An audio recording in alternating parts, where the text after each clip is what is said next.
shot something earlier and I almost deleted it, reformatted just a second ago, so.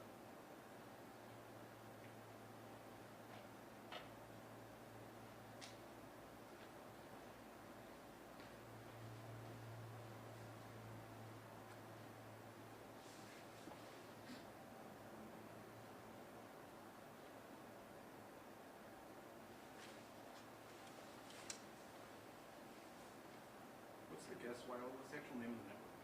Is it just Bronco Guest or something? I don't know actually, because I'm on the EDU Rome one. No, that sucks. It's like can't find Yeah, it's it. Bronco dash guest. Oh, dash. Yeah, it's capital B, capital G.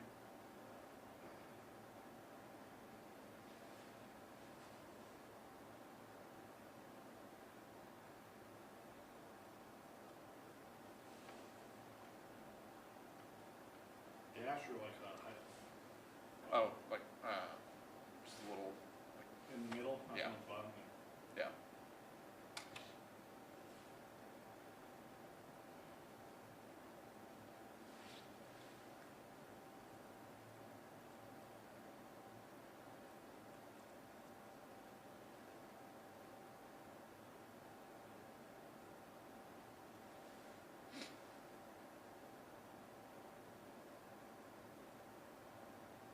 Oh wow, Mark Anderson.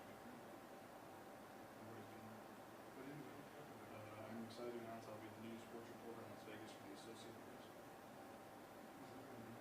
Yeah, to be the AP sports writer in Vegas. It's a terrible job. Yeah, no, I mean he's already. I think they've already been kind of We moved over to like moving him projects. around and stuff. Yeah, so I don't know if he sees this as a better opportunity. I have no idea. I don't know how that would pay. You know who the projects that there is? I interviewed there a long time ago. It's the same shit. It's the Boise State University. Oh, she's not. Oh, that's right. She's the professional. Interesting. Oh no, I interviewed the son. I could have had it if I wanted to. I think it's right with the son. I'm travel looking for the game. There's at least he got pissed off at her. No, I know he wanted to choose a flight. Yeah, Moroccan. Gentlemen, how are you? That's a terrible job.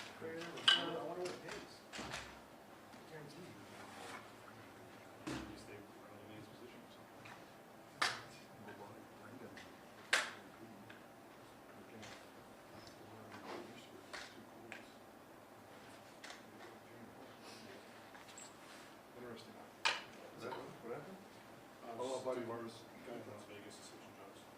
He's leaving the paper in Las Vegas he's been there for 30 years, I think, the AP beat writing. Very good. Interesting. Mark Anderson. Oh, my goodness. Vegas, not I don't know if the pay's different, but it seems like the responsibility would So the, go down, right? Or Then he got talking about New Mexico's right over there.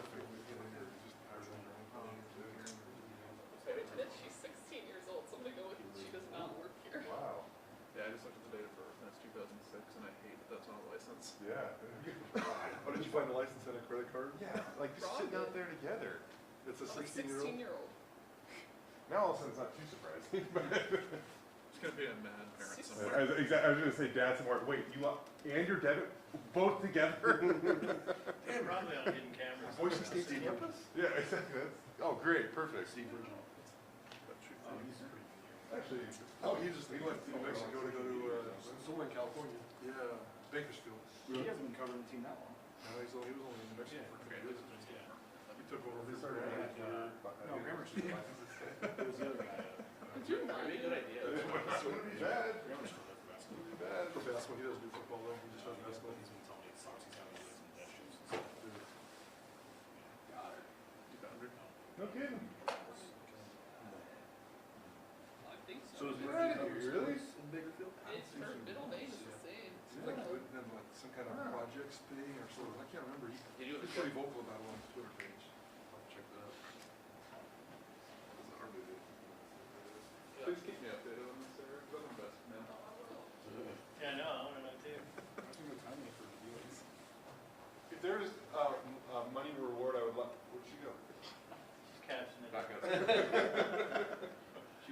in the account. Yeah. That'll be the follow-up to today's press conference, is what happened with Shannon. Good thing you found instead of ballgame, you'd be across the street with her. Exactly. Oh, I was going to Del Taco instead of Timber Taco. He's gonna go to you spend $28 at Taco Bell. That's hilarious. I can't remember where that even came from, but. Yeah, you're right, the ones that It's $28 at Taco Bell. Wasn't it a politician or something? It was a guy on Fox. Yeah. Complaining about inflation, said he just went to lunch at Taco Bell and it cost him $20.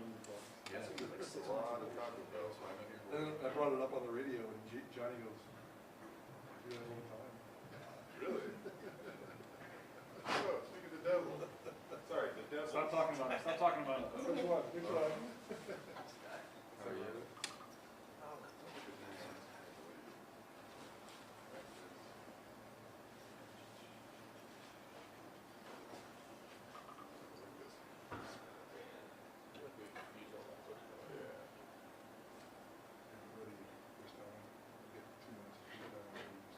Oh, cool. I just haven't had a chance to grab it yet, so. Did you, was that done? Did you have to finish that before this week? Did you do it because of that? Because of the what thing? Tennessee? Right. Tennessee stand up They there. just had one. This guy never died at high school in Tennessee. Oh, shit, no. No, I wrote like, during the bye week, and I just didn't have time. Gotcha. Yeah, yeah. I know that it's. Cool. That for a couple months, but I just never had time to write it. Gotcha. How you doing? Yeah. That's not good. I think I could. Sarah, why is the BYU game time out? Sixth day.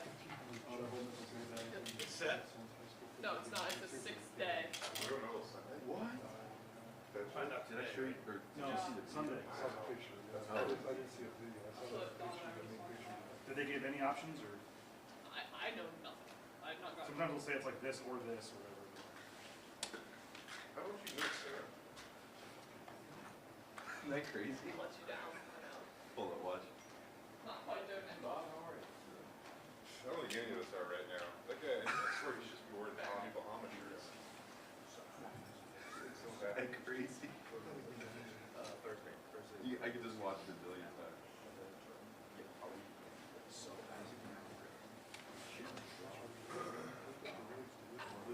Hey, John. Dude, it just hurts to watch. That's what always freaks me out. For a loop, you go like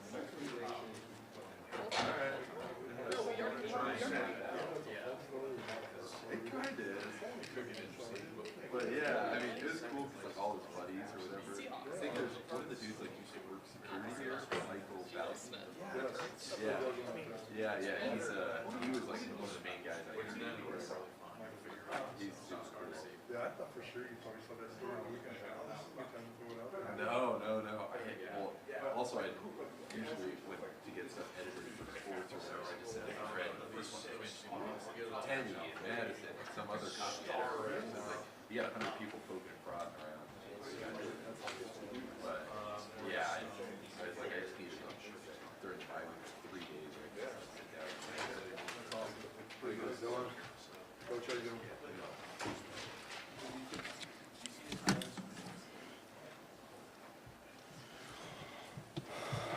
Ready to roll?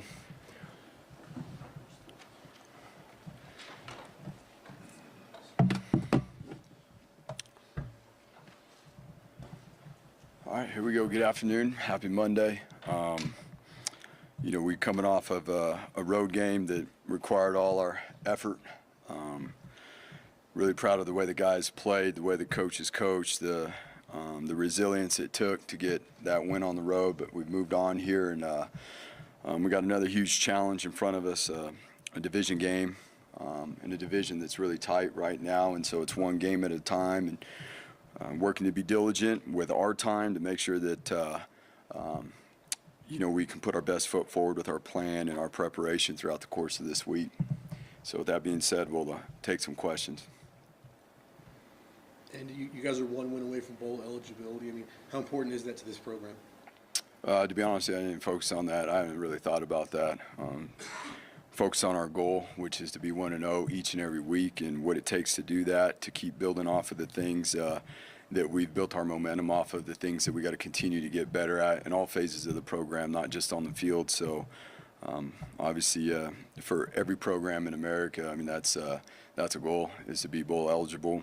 That is a big piece of our goal, but to get to that point, it's being 1-0 each and every week and being diligent with the process to get that done. Defensively, I mean, you've been around a lot of good defenses in your career as a player and as an assistant coach, coordinator, all the way up. I mean, where's this defense ranked for you? Yeah, we've been at times this year. The defense has been really, really stout. We've been able to develop some players, and the guys that we do have as people are very intelligent. They're very relentless. Our players, we do have an older group right now, and that always helps, that experience that comes along with that.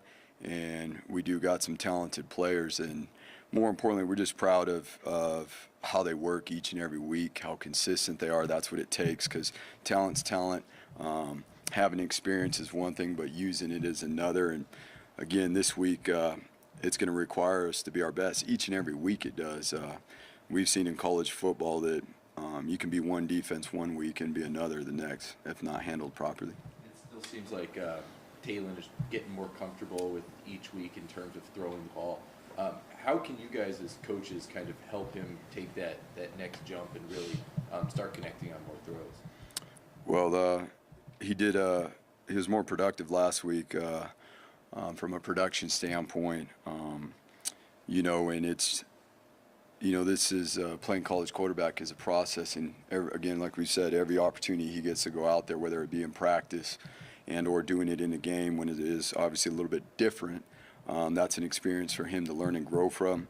Setting goals and clear objectives for him to continue to grow each and every week is a big part of it. And that's a football season all around. I mean, that's for everybody on the roster. As you progress into the middle of the season, you get down into being 3/4 of the way into the season. Every football team wants to keep growing at all positions. I mean, that's the name of the game.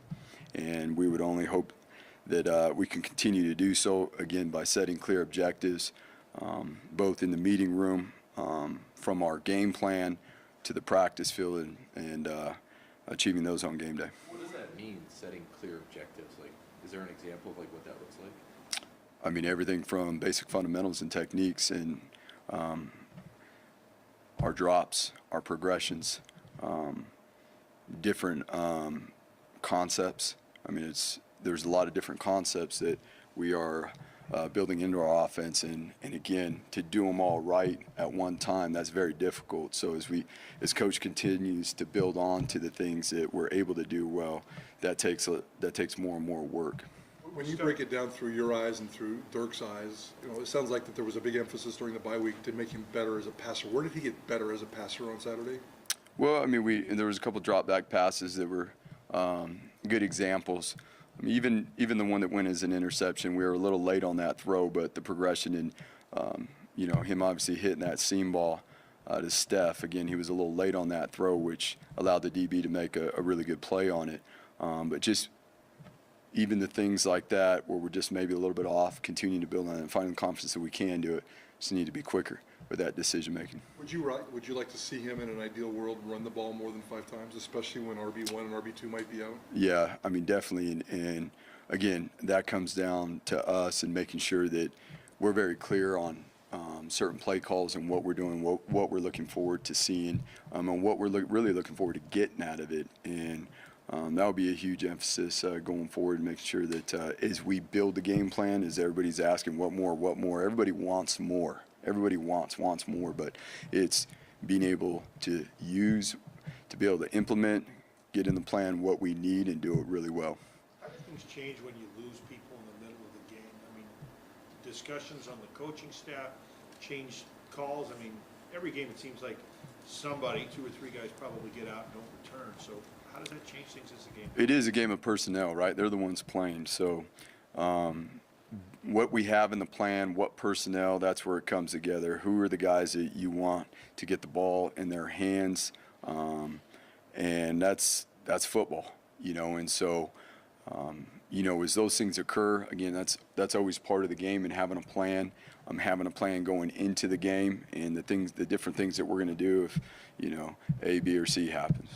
And there was a while there in college football where teams were trying to go fast and run 80 plays a game, and for you guys it seems like 60 to 70 is the goal. And to get Colorado State, they're playing at a little bit of a slower pace at times too. Is that something that is a new wave through maybe the Mountain West or college football that you've noticed at all? And what does that do for your offense when possessions are going to be limited because of that? Well, when you're building a game plan, it starts big picture wise. Last week, the amount of possessions we were going to get, we knew it was going to be lower than the average. But that's week to week. It depends on the matchup, the philosophy there. But I would say, there's still teams that are running tempo, probably more so situationally, or, whether it's a clock situation is the obvious, but situationally within the game, down and distance wise, field position wise. There are still teams. Do we see in our conference a lot of teams that are just starting off and trying to go all the way down the field? Probably not as much as we have. We haven't faced those yet this year. Are there a couple in our conference that still have? Yes. Where does Colorado State, I guess, lie in terms of that pace? Yeah, so, traditionally this offense, being familiar that they're at Nevada before, they would use tempo. They've used tempo in different situations. They have the capability of going fast, but they've had some different quarterbacks that they've had to rotate through there. So probably not an ideal situation to run tempo. They do have their starter back, and it was their most productive game in the last game, and they're very capable again of using tempo. What do they do best? Say it again. What do they do best? Well, when both sides of the ball? So offensively, when they've been successful, and even in the past, they've run the ball really well. As we talk about all the time, football starts with running the ball, and when they've been successful this year, they've ran the ball for almost 200 yards a game, and what comes off of that is their pass game, that is, that they've developed over the course of time. Again, last week was one of their most successful weeks offensively, getting their quarterback back and getting in rhythm and things like that. So we'll have a huge challenge with that. Defensively, the last 3 games have been their best games. They've held their opponents to under 20 points a game. And, we're going to deal with some movements up front. And in the pre-snap, they do a good job disguising coverages between their post defenses and their middle of the field open defenses. To the defense for a minute. Some teams are maybe good against the pass or good against the run. I guess talent's the easy answer in coaching, but why have you guys been able to be so good against both? Well, number one, I think too, as we talk about, it starts up front. To be good against the run, it starts with the defensive front, and then naturally, it creates good pictures. You got to win at the line of scrimmage. It creates good pictures for the fits from the linebacker level, the safety level, when the corners get in the fits.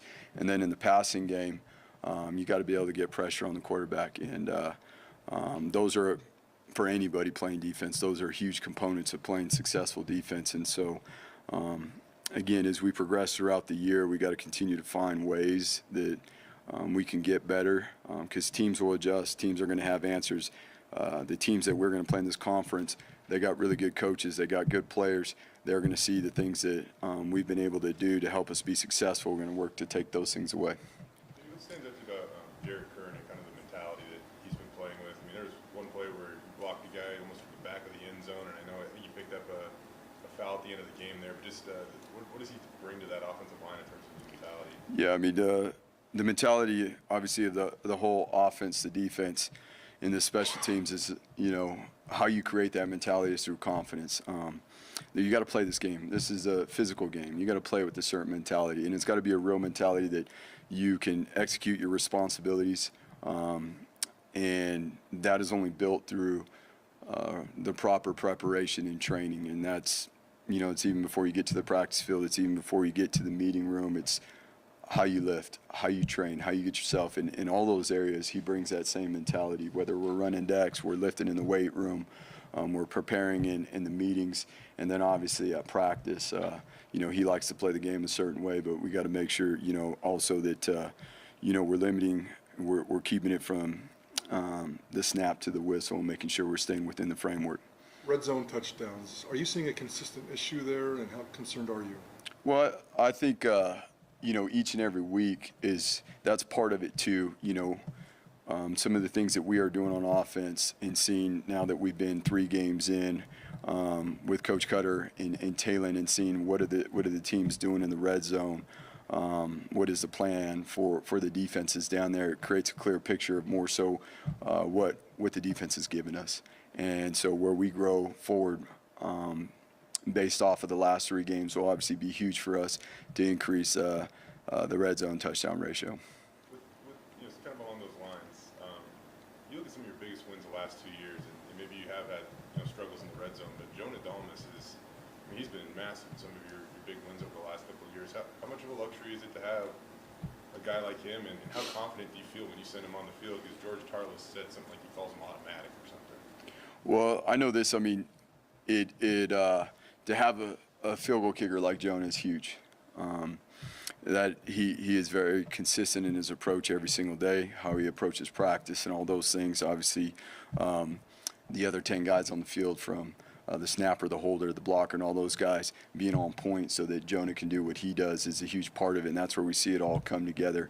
So, you know, it was nice to see him. You know, he hit that 51-yarder the other night. That was huge. Again, points on the board is points on the board. How much confidence does that give you to know that? I mean, 51, that's no joke, obviously, at the college level. So how much confidence is that giving you that you can test him at that far? I mean, it was good from it for. Yeah, and there was plenty of room on it too. Yeah, no, I hear what you're saying. Again, that is just like any other position on the team, especially, you know, at a specialty position like that, knowing that you got a guy that is consistent, and the men he's working with on that field goal team are consistent. What brings with that is, you know, that field goal protection team takes on a lot of heat every week too, because teams are preparing, knowing that we have a good field goal kicker. How much does it come into play, maybe the confidence in your defense, knowing what position you put them in? And do you have a target number for how confident you are in Jonas in that type of situation? In terms of his range? Yeah. Yeah, I mean,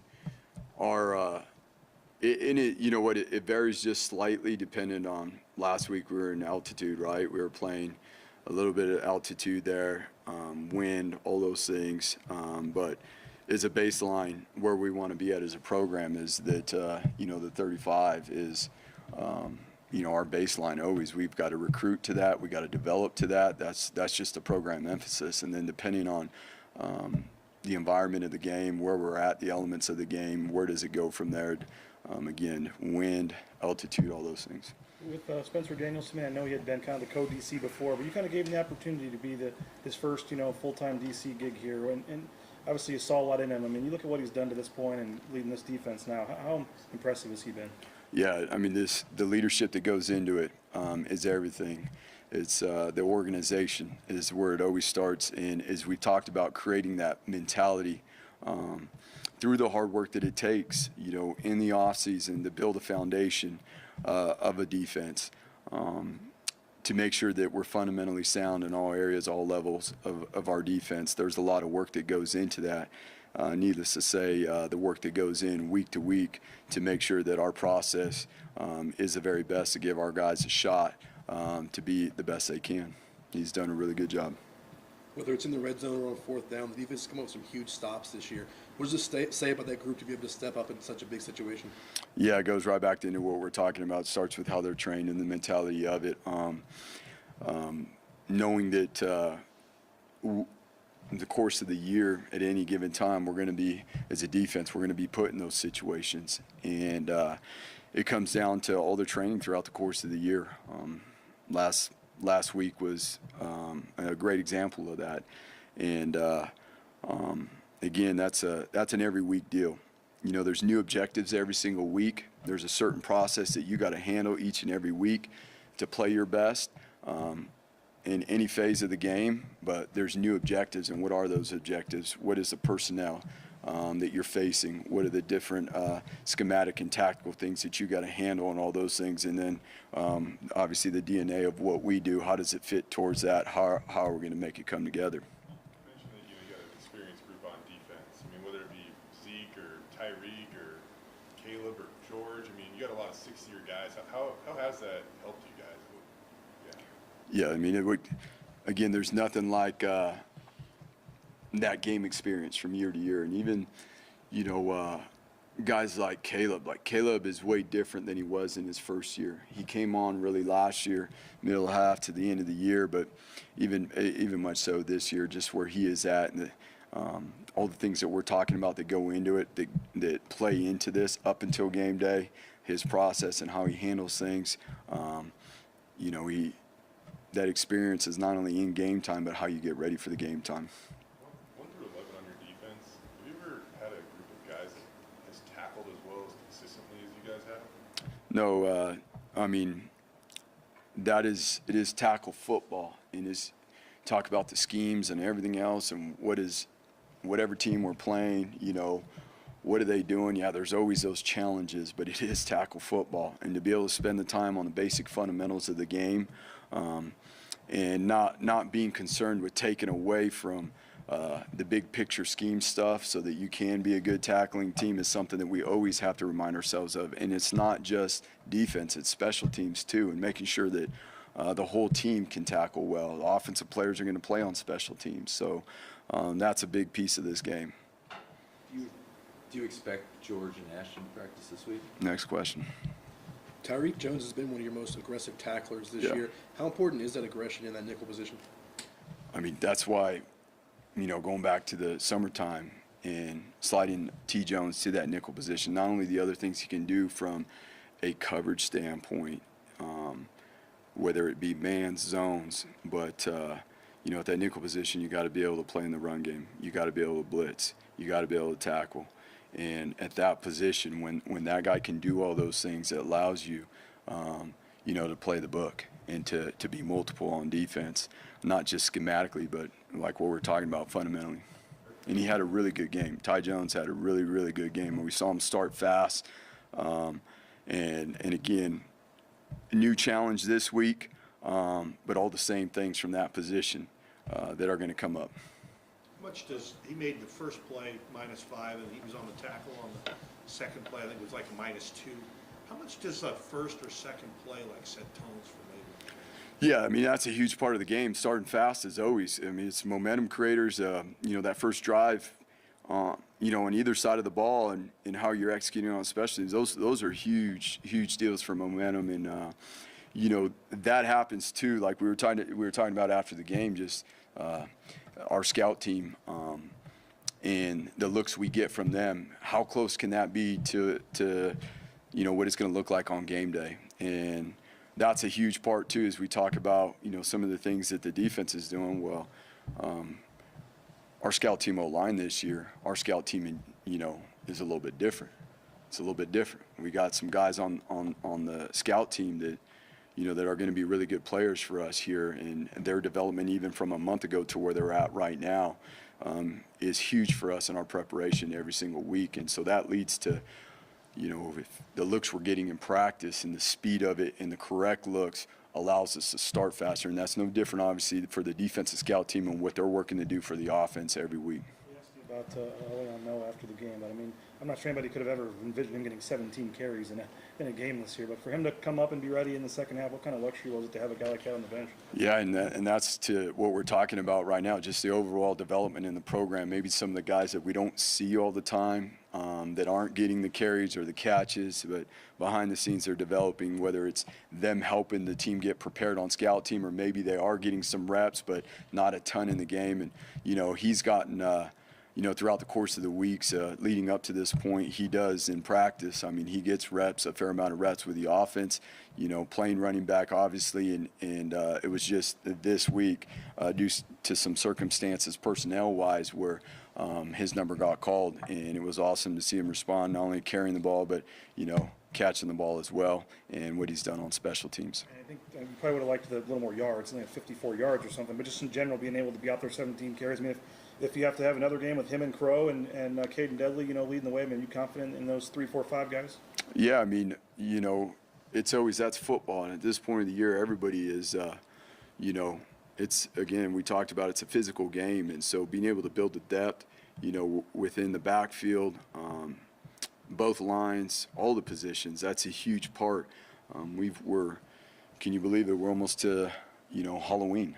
We're almost to Halloween. That's a lot of time for a lot of guys that for 2 months of the season, 3 months counting fall camp for guys to develop behind the scenes. So, just like we were talking about with Caleb last year, Caleb emerged, somewhere along this point last year in the middle of the season, and obviously grew forward through the end of the year. And that's what we're hoping to see, not only, in the backfield, but at other positions as well. Do you notice any, similarities personality-wise between Zeke and Elian?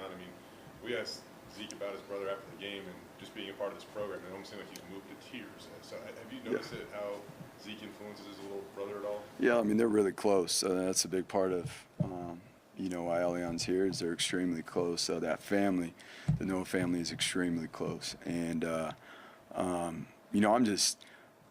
I'm excited for Zeke from that standpoint, not to get into it too much, but I'm excited for Zeke to be able to be around his little brother, in his last year of playing college football, and for them to be around him. Not only that, but what Elian has done in this program, how he's grown himself in instantly, and how he's taken. He's a guy that has a ton of humility, and again, we saw him get more action on offense this week, but he's been on, all the special teams and is willing to do whatever it is for the team, and we're lucky to have him here. What do you remember about recruiting DJ Schramm? That was years ago. DJ's been here for a minute. I think one of the biggest things about DJ Schramm going all the way back to his high school days is just seeing how instinctive of a player he is. You can tell by his reactions on his high school film, both in the run game and the pass game, that he had great instincts. Football is a family business for him, so what comes with his football IQ within that, but then the toughness that comes with it too. And again, that was a long time ago, but it's awesome to see how he's continued to grow himself in all those areas, and continue to develop and do what he's doing right now. When you went back and looked at it, how did it end up where you had the 2 number 7s out there? Just part of the personnel stuff with some of the things that happened injury-wise, and again, that's on me, and I got to do a better job of making sure that we're squared away with the personnel that's going on the field in all phases of the game. We'll be better at that. That scenario, Andy, where do you change personnel, or you just got to have that extra jersey ready to go or something? Potentially both. If we want the best personnel on the field, then that's a situation where we got to grab a jersey and put it on one of the guys that's coming in the game if we want to keep the same personnel on the field. Zeke was telling us you guys practice it that way. How does that slip through the cracks like that? Well, there's an opportunity for different returners to be in the game, and one other returner went in the game, obviously, and put it that way. I got one more about Elian. Way back when he first got here, he was kind of that late first day addition, and I remember somebody saying he had to get in the football shape and stuff like that. Yeah. Still, how far is he? Did he have to make up ground? How far does he come in those regards? Yeah, he was not in shape when he got here. He was not in shape when he got here, and again, that was part of the process throughout fall camp and early on in the season. He got in better shape, and not only got in better shape, but then was able to take on more within his load of special teams, building him into the offense, which says a ton about his football IQ and his ability to learn. From the standpoint of, this is a guy that has experience playing the game, understands offenses, but it's learning a new language, right? At the end of the day, there's only so much being done within the game. It's being able to connect schematics and put a new name to it, and he's been able to do that pretty quickly. It's pretty impressive. You're talking about guys coming in, you mentioned Caleb. Seems like George Tarlis has been able to just jump right in and play at a really high level, so what has allowed him to be able to do that? Yeah, so, George has been a big addition, and his hard work, he doesn't, he wants to be the best he can. He came here to develop. When that situation arose, he said he wanted to come to Boise State because he wanted to develop himself as an edge player and learn how to play the game effectively and more efficiently. And that's what we've all worked to do. And he's put his heart into, doing that work, learning, studying, and practicing hard. Where do you think he was here in the spring, right? Yeah. Where do you think from the time he came here to now he's improved? Yeah, it's way different. I mean, all the guys, but especially for a guy that's in his first semester in the program in the spring. But it just goes to show the development of the program, the plan for development, the coaches being able to develop guys. When you get a guy that comes in January and using that winter conditioning stuff and given the time we're able to use with them, not a lot, but being able to get guys developed, get that process started, get their feet wet in spring ball, they make a huge jump in the summertime into fall camp. And, you know, I'm talking about Cade too, right? Talking about Cade. Cade's a big part of that, and that's something that we were confident in our plan of development when we get those guys in mid-year, whether it's you know, a high school guy or a transfer. Dirk McAllister, what type of season is he having in practice? Was that a design to give him that shot early, and can we expect to maybe see more action moving forward out of that kid? Yeah, and it's there's another example of a younger player that you know, has to continue to find his way and grow each and every week to be able to handle the responsibilities, because he has the ability to do what we saw the other night, and that was really exciting. It was awesome to see him get in the game, get his opportunity, and go make a play like that. And as anything else, we want to keep growing, you know, and keep finding ways to get better, to be able to put him in those positions. You know, that's a guy that can go down the field and stretch the field a little there for us. Thank you, guys.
A little colder in Boise, Idaho.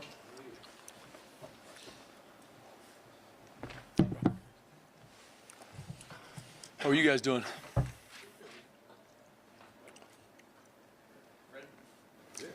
How elite is this defense? I'll tell you what, man, these guys are playing hard, and that's what and a lot of guys, you know, different questions have been asked, but for me, we are not playing perfect by any means, but when you watch the film, like, those guys in the field are playing hard, and they are flying around, they're communicating, and I really truly believe it's because they love each other.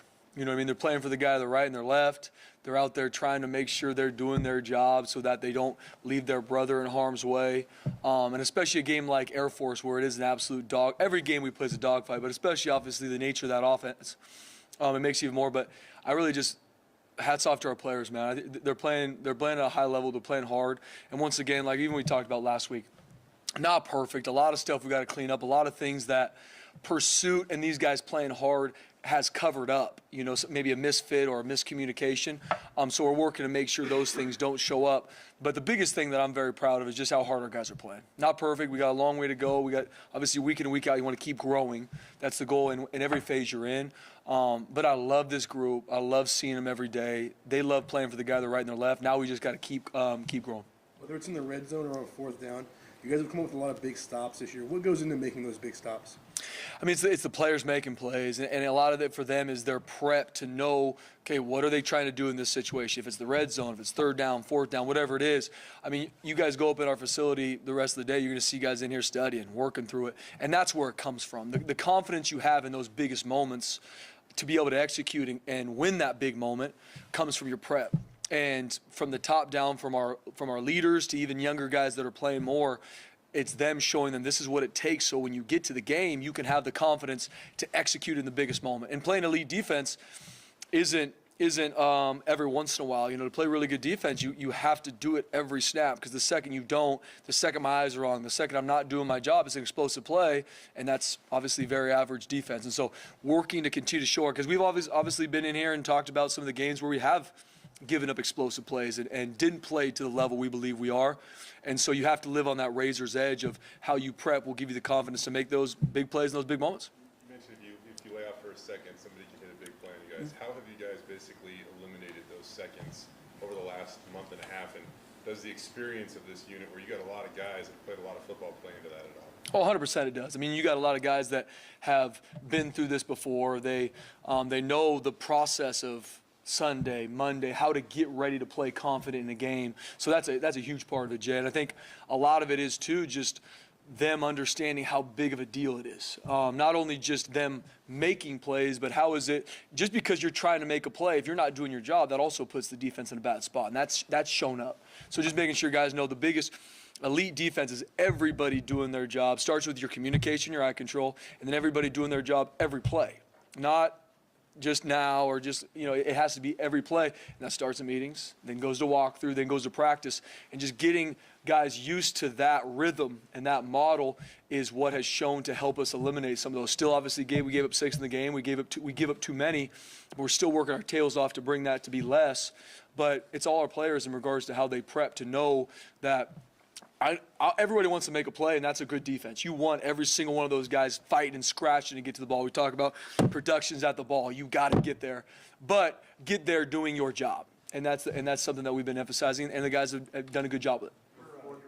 Your coach's box is right next to us up there in that game. I hear you yelling a lot. Yeah, got a little excited every once in a while, good or bad. On that fourth down play with Zeke Noah, we heard you yelling, telling him to get back. No question. Oh yeah. He actually did. But what kind of, for him to bat that ball down on that fourth down play, and he said he kind of knew it was kind of what the scouting report and stuff. Yeah. How big was that play? Oh, it was awesome, and there's no doubt. I was screaming like heck to get him back, but it was huge for him, huge for the group, and just huge to be in that situation for our guys and finish the game. You know, and just be able to be that be that defense that can go out there at the end of the game. We know we need to stop. There's no question that we need it, and being able to make it in that big moment, especially against that offense in that area of the field that is so tough, being able to come out with that was huge.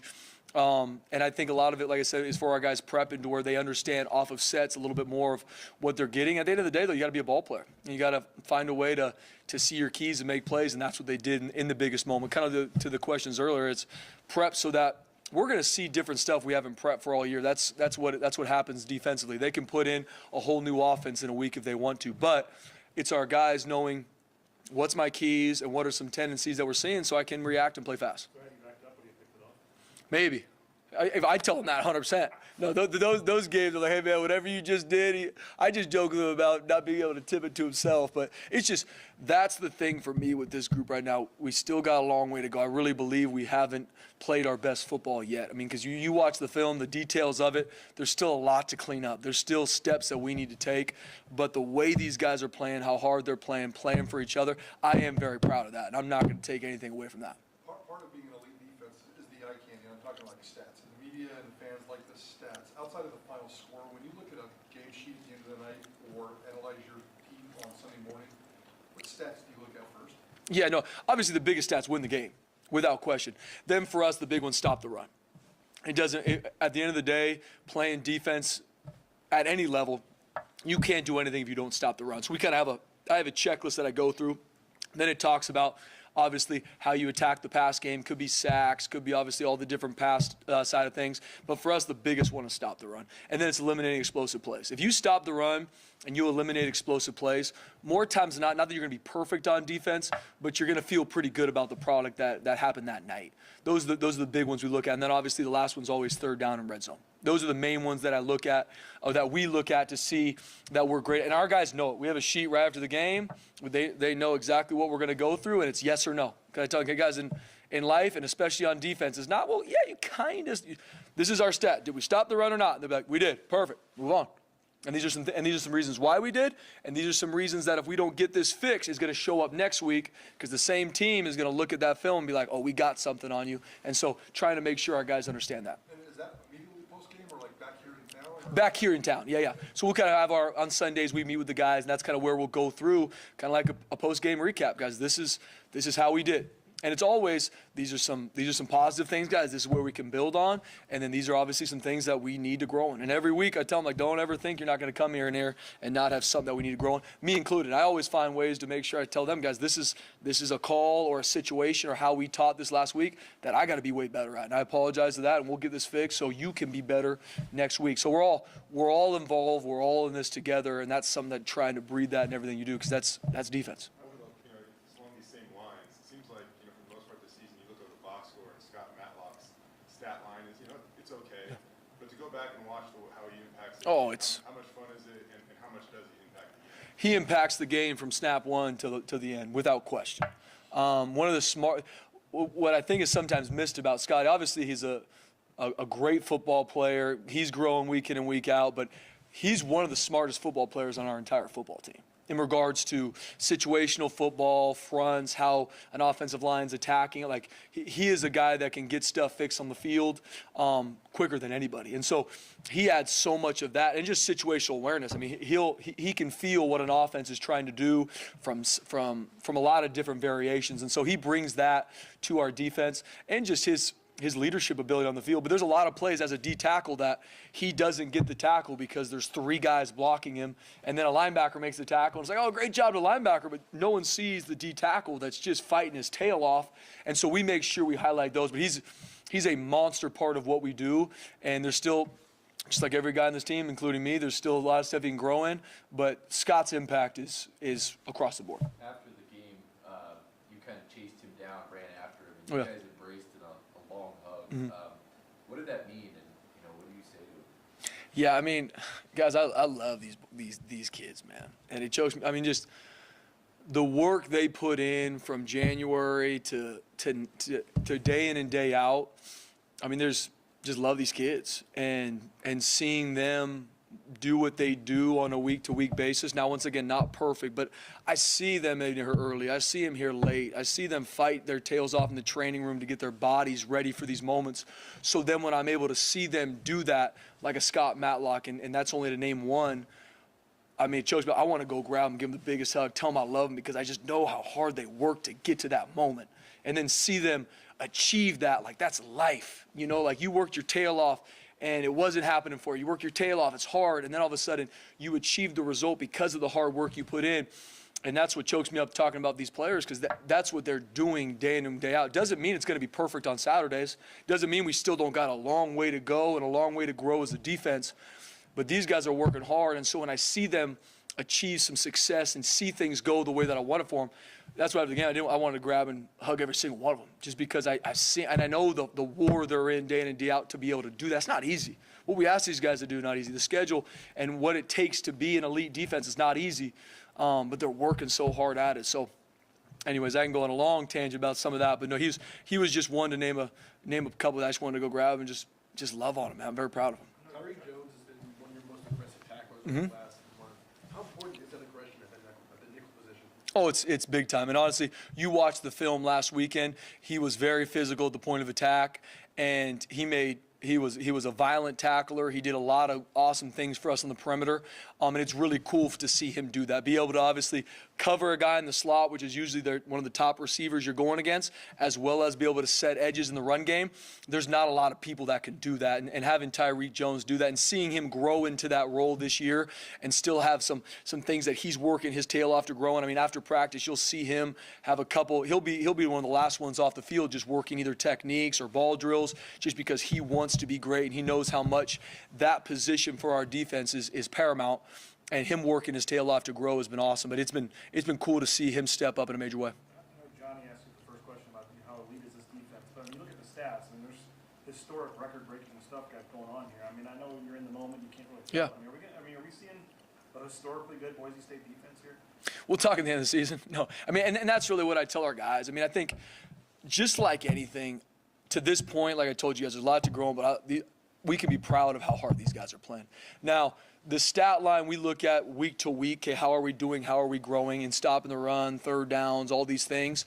And we try, and I'm trying from the players to the coaches not to look at it, because at the end of the day, you could have one or two bad games on defense, and those stats are out the window. You know, that's just the nature of playing elite defense, where you live on that razor's edge, where the difference between being elite and being average isn't a whole lot sometimes. And so just from a coaching staff to the players, the stats and all those things which we look at, we're going to wait to look at those things till after the season. Right now, it's just week in and week out. Okay, what are some things we did well? Let's make sure we do that again. What are some things that are showed up that we got to grow in, either from a position group, a fundamental, a technique, and then let's fix those. And then for me, what are some things that I got to make sure I'm putting these guys in better spots and not putting them in situations where they can't be successful. But from a overall defense perspective in regards to how elite this defense is, man, I love these group, and we'll see exactly where we're at the end of the season. I can take two more. It's up to you. When it comes to tackling, I know we've asked you this before, but what have you guys done anything differently, going into this year when it came to technique, form, whatever it might be? Because it just seems like the best tackling team I've probably seen since I've covered Boise State. Yeah, it definitely is something we emphasize a ton, Jay. And I think I've maybe talked to you guys about this before. The four emphasis we talk about with our team, first and foremost, is communication, eye control. The second one's pursuit. The third one's tackling. And the fourth is takeaway. So not to preach at you guys, we can get to defense later. But so tackling is obviously it's a tackle game. And so we're always looking at different ways to drill something that is related to the tackles we're getting. And we have circuits set up for these. And Coach Av, Coach Ione, our D staff, we look at these things to see, okay, where are we missing tackles? Where are some things maybe that a tackle show up? And then also trying to keep it new and fresh for our guys. That's something that I think we've done a good job is it's not, all right, here we go, tackling circuit again, the same drill we've been doing since August, whatever time we started fall camp, to where you're always putting guys in different situations. And we emphasize a ton of practice. Regardless of the tempo, there is a way to finish on the ball carrier that we emphasize in a major way. Once again, there's some really good looks at it on Saturday. There's some that we can be better. And we use the exact same clips when we come in here as a defense, and I show them, hey, guys, this is a good tackle. This is where your eyes should be. This is your pad level. You're going right through the thigh boards. Perfect. This is one that we got to grow in, and then we're going to work it in the drills that week. But at the end of the day, making those getting the ball and making the tackle when you get there and being violent, that's playing really good defense if you can get that done consistently. And so it's a huge emphasis for us. We're always looking at ways to drill it better. There's drills we like, then you do those 2 or 3 weeks in a row, you're like, hey, we got to find some little tweak to keep our guys, off a little bit to where they got to react to it. And so trying to always find those things. Colorado State struggling a little bit on offense, but I'm sure you can find things that concern you. No question. What are those things about what they've done successfully this year that you got to keep your eye out Yeah, no doubt. I mean, you look at Colorado State. I mean, they've won 2 of their last 3 games. They're obviously improving week in and week out. Their quarterback's back. He's doing some really good things. Can throw the ball a mile. But I think they're finding out more and more who they are too. I mean, they got a big physical line up front. I think their tailback number 25 is one of the better tailbacks in our conference. I mean, very physical, tough to take down, and they got some receiving threats on the outside. And obviously, the nature of their offense puts you in a lot of conflict in regards. You got to stop the run because they'll pound it. But they have a lot of different concepts in regards to the pass game that put you in conflict to stop the run versus the pass. And so, and we know they're going to have a lot for us on the Blue this weekend. Obviously, when we played that same staff at Nevada last year, they got off to us pretty good. So we're excited for the challenge. We know they're going to be ready, and our guys are excited for it too. Awesome. Thanks, Spencer. Appreciate you guys.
So this is my associate. This is Taylor Colsty, quality control on offense.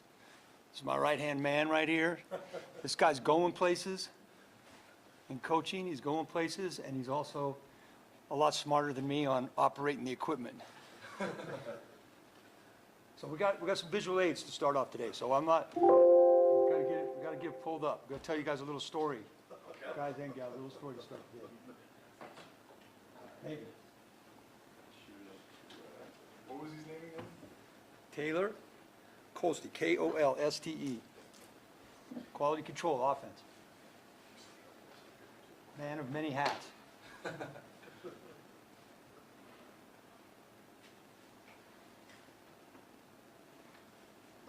didn't know it was going to take this long to pull it up.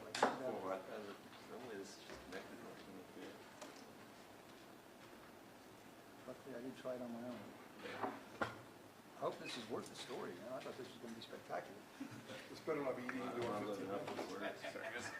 That was another plan. Is like, the more we do this, less questions. That was the Harsin plan, a 28-minute filibuster followed by one question. We could just maybe turn the screen around and do it this way. Yeah, I'm not connected up there.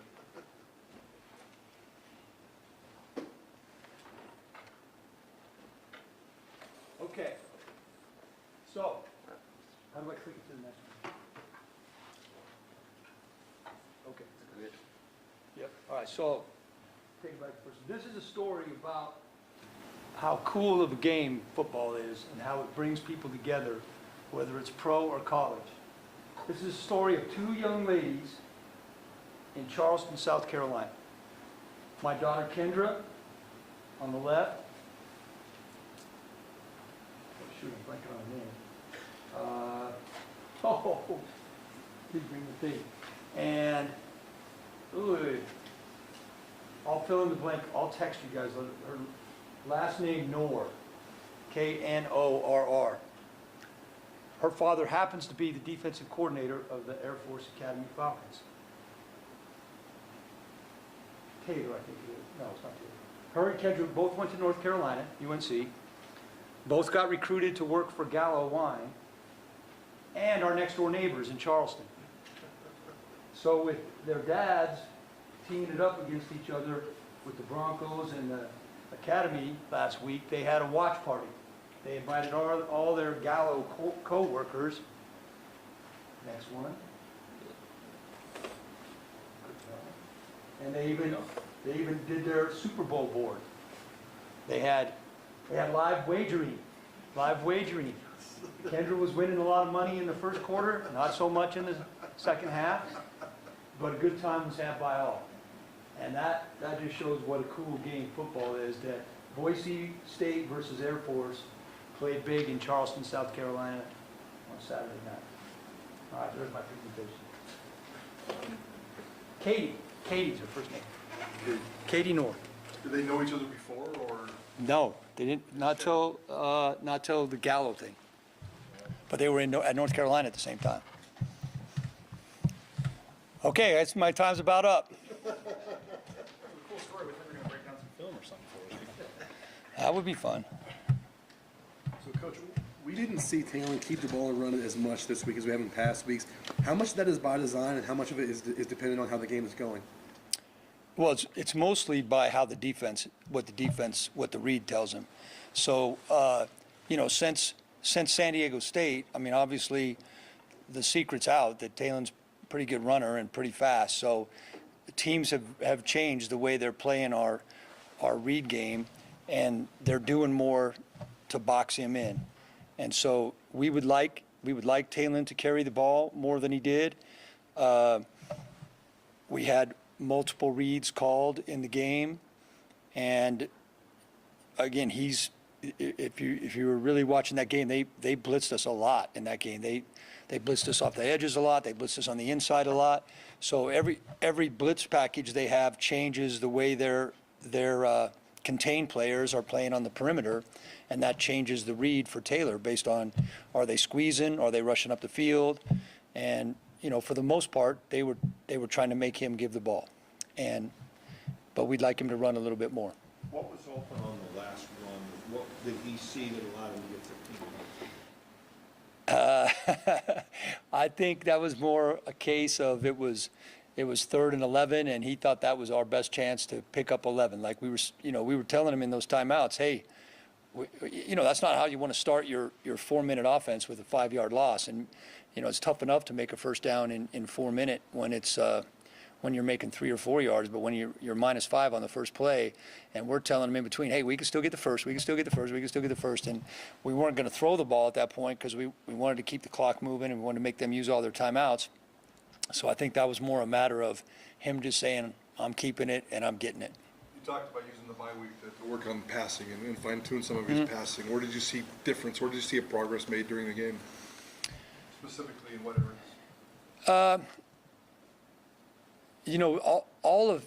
All of Taylor's stuff really comes down to just his fundamentals, his reads, his progressions, his footwork, and that's new for him, especially the inside the pocket stuff. And I thought he did some good things in that area. Now he was under heavy pressure. Sometimes when they had more rushers than we had blockers, and so sometimes his fundamentals looked worse than they really were because of the pressure, and we made a couple mistakes, not only in protection but in coaching on me, that put him in some bad positions. And he made some really good plays to move the sticks, and then he's still growing in that area. And just like I said last week, a kid's going to do nothing but get better and better with more experience, and especially like when the experience you get when you're getting blitzed every play. From my untrained, non-football playing eye, it seems like he throws off his back foot a lot. Is that accurate? Or? I mean, a lot of quarterbacks throw off their back foot a lot, and so that's something that, I mean, we like to talk about weight transfer. That's probably more important than back foot. Like, you get your power from your weight transfer, but he's working on all of his fundamentals, and I mean, just pull up any NFL game. There's plenty of guys throwing off their back foot. They just get really good at it because they practice it a lot. I think after the San Diego State game, you guys were talking about that Sam will have like a role in the offense. We haven't seen him since then. I mean, is there a reason for that, or is it just Taylor's playing well enough? Yeah, that's just a delicate situation, because you got to remember we're trying to win, right? That's our number one thing. We're trying to win games. So, like in any position, you want to play a lot of guys, but I mean, again, I'll go back to the NFL. You don't just throw your second quarterback out there for the fun of it when it's real football. And quoting Bill Parcells, more games are lost than won. I mean, like, we're doing a good job of not turning the ball over. We had one on the bounce up ball, good play by their safety, and Taylor was a little late on that, but hey, we're doing a good job of getting a lead and keeping the lead and not turning it over. And oh, by the way, our defense is pretty good. So it's hard. It's hard coaching wise to say, all right, we're going to take Taylor out and put Sam in. And I'd love to see Sam get in there. Maybe if that game, if we don't have to kick all those field goals, and a game could have been, 28-7 in the first half. It's a lot easier than when they scored in the second quarter, and all of a sudden it's back to a one-score game. So that's the same with all your backup players. With the red zone first, I mean, you mentioned kicking field goals. You've obviously been around a lot of good kickers in the NFL. Where's a guy like Jonah Delmas stack up in your mind? Yeah, I thought even last year when I was watching from a distance, the kid's a good kicker, man. He's money. Inside of 50 yards, I always looked at it that way, even in the NFL. I mean, those guys are money probably to the mid-50s, but this kid inside 50, he's money. That's why it was so weird, even though I wasn't at the game, to see him miss those two at Oregon State. And knock on wood, I don't think he's missed since. I mean, he just doesn't miss very often, and so our goal is to not kick field goals. I tell him that every week. I mean, dude, you're not going out there except for extra points, and he just keeps making them. So, we needed him. That's his job, and that's why I think he's Mountain West Player of the Week for his third time or something like that. How different is red zone play calling? Obviously, you probably don't have, 50-70% of your playbook because you're closer on in. I mean, do you take in the fact that you have such a money kicker into maybe being a little more conservative and taking the points sometimes? Okay, well, I've definitely, as a play caller, been very conservative in the red zone. There's no doubt about that. And I'm going to just go back to all the things I just talked about. We're trying to win games, and you have less of your package in the red zone because of the field dimensions. Obviously, some of your red zone plan each week is based on what the defense does. And so far, my experience with the teams we've played is they blitz a lot. They blitz a lot in the red zone. So, yeah, I feel like I've been too conservative as a play caller in the red zone. That has nothing to do with the players. But, again, we've been, other than the now 12 quarters, 10 of those 12 quarters, we've been playing with the lead. So that plays into it as well.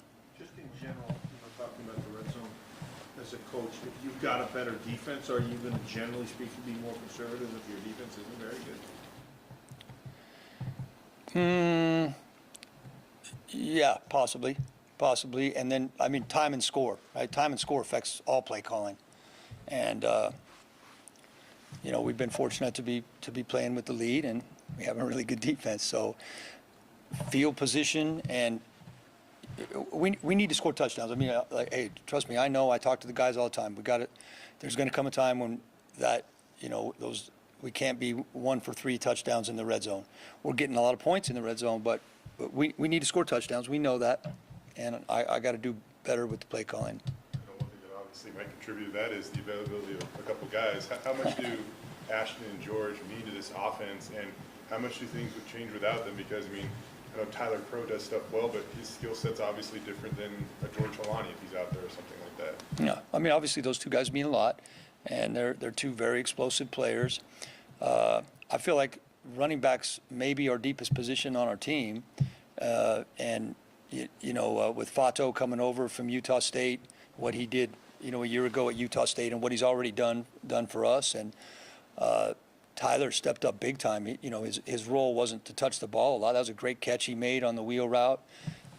So I think running back's a deep position for us. Obviously, we'd love to have those first two guys out there, but we'll see. We'll have to see how that goes.